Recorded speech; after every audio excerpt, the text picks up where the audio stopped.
At Jason_JH_weighing. Good workouts to do at home. You know, it just depends on what you have and available at home. But I think anything that you can engage your legs, build your legs up for strength is huge. So even if you take the old milk cartons that you may have at your house after you use them, fill them up with water, and just do some squats, do some lunges, side lunges with those. We used to do that when I was a kid at home with my dad. So those are great opportunities. At the same time, you can do, you know, bicep curls with that. You can do shoulder presses with them. I think using used milk cartons or orange juice cartons or any type of juice carton, fill up with water. You know, there's your weights right there, and just start doing some lunges, shoulder presses. Anything you can think of is going to be beneficial. At Collins50, what am I working on right now with my game? Well, I haven't really done a lot of practice. I only hit balls maybe 4 or 5 times in almost a 4-week period now. But what my teacher and I are working on is a lot of setup. We're getting some bad setup. Seems to be the majority of my issues. And if I can get in a better setup, it allows me to swing what we're trying to do. So pretty much what I have issues with is when I get set up, my right shoulder and my right hip are open. My entire body's a little open to my feet. And what that causes is I'm not able to get the club deep in my backswing. I want to get a really good shoulder turn, feel really deep in my right shoulder, but I want to feel like my right arm's in front of my right shoulder. What that allows me to do is then swing the right arm in front of the body, come from the inside and hit a draw. I want my ball always starting to the right of my target and trying to draw back. Now, I don't hit a big draw like Zach Johnson, who hits maybe a 10 to 20 yard draw every time. Mine's a little bit smaller, 5, maybe 10 yards at most. So I always want my ball starting just right at the target and falling a little bit left. Thank you for your question. At JPB6453, how long do I test a Titleist golf ball, a new model, before I put it in play for a tournament? I'm a little bit different than most guys. I think I put a golf ball in maybe a little bit quicker than most. I know other guys take anywhere between 2 weeks to several months to put a new model in. For me, what I'm first looking at is how does it feel and how does it sound? Does it have that nice soft sound and feel that I like to have? So I'm probably hitting a lot of chips and a lot of putts to start with, seeing how much spin it has around the greens. I can always use more spin around the greens. I think that just allows you to have more control with shots, especially when we're playing fast, firm greens, especially when we're playing Augusta with a lot of slope. So I'm looking for a ball that has a lot of spin around the green, so that nice soft sound with a lot of spin. And then I'm going to TrackMan, and I'm going to try and hit shots, or I'm going to get numbers on it. I'm going to hit every club with it. I'm going to see what my spin numbers are, the launch numbers are, you know, what the landing angle is.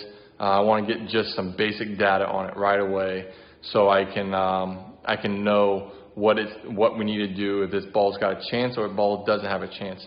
And then from there, after I see that numbers are very comparable or even better than what I've been playing, I'm going to start hitting golf shots with it. I'm going to hit 3/4 shots. I'm going to hit cut shots, draw shots, low shots, high shots.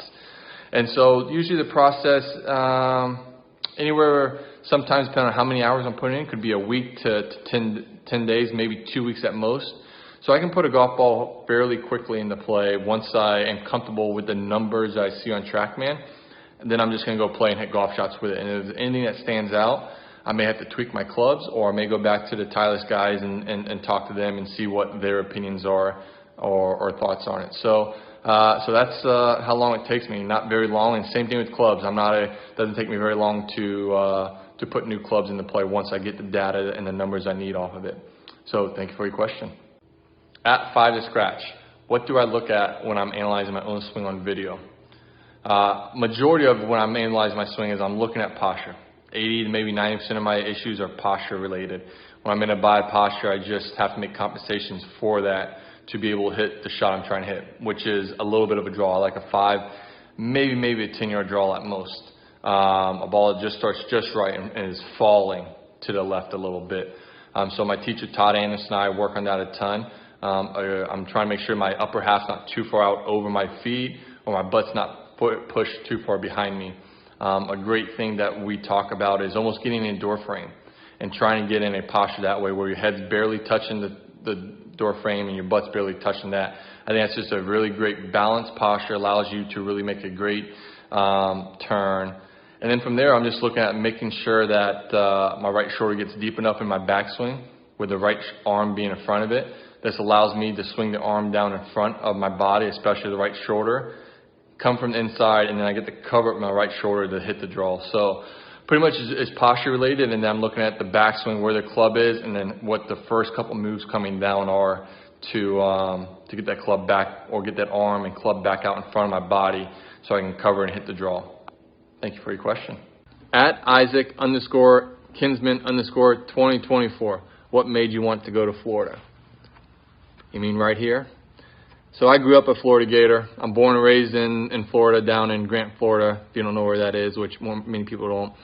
It's about 20 minutes south of Melbourne, and it's about 45 minutes south of Cocoa Beach. So born and raised there. My family's been there for almost 100 years, and absolutely, like I said, I love the state of Florida. But I grew up a Gator fan, always have been. None of my family went there. I think maybe my aunt went there and her husband, my uncle, but no one, my parents didn't go there, my brothers didn't go there, but always a Florida fan, always wanted to go there. And when I decided to stick with golf when I was in high school, golf was the sport I was going to choose and go with. I was a big, good baseball player, but golf was a way for me. I wanted to go to the University of Florida. Buddy Alexander, knowing who he was, that he won the 86 U.S. Amateur, been on Walker Cup teams, an unbelievable player himself, but an unbelievable golf coach. Turns out players year in, year out, I just felt like he was the best golf coach in the game of golf. And he may be the best college golf coach in the history, in my opinion. So I just knew if I could get to the University of Florida, he was going to make me a better player. Now, that was the harder thing, is getting there. I wasn't a highly recruited golfer. There was a lot of other friends of mine in the state of Florida that were better junior golfers that went to UCF, FSU, South Florida. I only had one scholarship, and that was to Brevard Community College, the county I grew up in. They were a really good junior college program. Turned out a lot of good players that went on to bigger schools after playing there for a year or two. But I didn't want to stay in Brevard County. I wanted to get out. I wanted to go out on my own, grow as a person and a player. And so I don't know what was going to happen. I was fortunate enough that Buddy Alexander had watched me over the last couple of years, and he watched me play a practice round. A practice round at our Florida State High School Championship my senior year. He watched me play 9 holes, and we talked on the phone a little bit. He had a book scholarship, which is only $400 a semester. Still left, and he wasn't sure if he was going to give it out. It was between me and another player, and he wasn't even sure if he was going to offer it to us. But he liked something about me, and he offered it to me, and I snatched it up. I mean, I was thankful that he gave me the opportunity, and I went up there with an open mind, and I became a better player because of him. I wouldn't be in the position without him. That is a fact. I mean, I don't think I would be sitting here today and accomplish some stuff I've done on the PGA Tour without him. So he's been a big part of my success, and I can't thank Buddy enough, and I thank him all the time. So once again, thanks, Pards. I love you, big man. At Viv Cressman, what's my favorite Peloton instructor? I've always loved Alex Toussaint. He's great. He kicks you in your ass. He's motivated. I've always done well when I'm working out. People yelling at me motivates me. And he's just a really great motivator. And I think he's great. Another one is Robin. Robin's awesome. She's a badass. Some of her cycling workouts are some of the toughest I've ever done. And once again, another person who is a no-hold-bar, just doesn't put up with crap. Hey, let's get this done. You're going to get better by doing it. Yes, it sucks, but we're going to get better. So those two are my go-to all the time. At Caitlin_Huber_golf. What is your normal warm-up session look like? So I spend about 30 to 40 minutes in the gym, warming up, getting the blood flowing on the treadmill or the bike. And then from there, I'm doing some Aldoa exercises, getting my glutes and my glutes engaged, getting those firing, getting my shoulders opened up, and that's with Aldoa stuff. My shoulders get tight, so that's a very big area. I'm working on my lats, trying to loosen those up, just do various exercises. And after I've warmed that up, I do some core exercises, just get the core firing. and then I just do some light stretching afterwards to stretch it out. And then when we go to the range, my range sessions are 55 minutes now. They used to be an hour 30.